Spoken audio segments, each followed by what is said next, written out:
দিনে তৃতীয়বার ফের বাড়ল পেট্রোল ডিজেলের দাম। কলকাতায় লিটার প্রতি পেট্রোলের দাম বেড়েছে 94 পয়সা। লিটার পিছু ডিজেলের দাম কলকাতায় বাড়ল 95 পয়সা।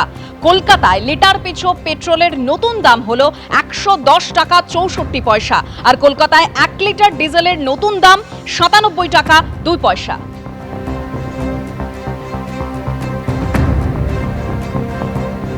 চিন্তার ভাঁজ তো বটে, কিন্তু বেসিক প্রবলেমটা আমাদের কোথা থেকে আসছে, কেন আসছে সেটা তো ভাবতে হবে। সবাইকে ভাবা উচিত আমার সবার, যে কেন বাড়ছে।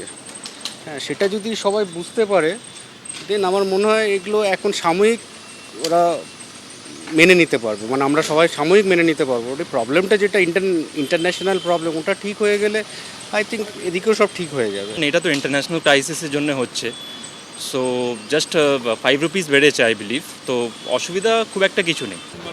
আরও বাড়বে দাম যা মনে হচ্ছে। কি করবো, চলতে হবে এভাবে আর কি। অসুবিধা তো হচ্ছে, তা কি করা যাবে।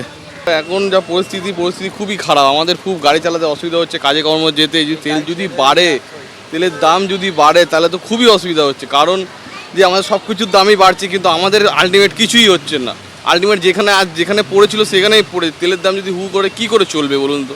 সংসার চালাতেও খুব অসুবিধা হচ্ছে আমাদের।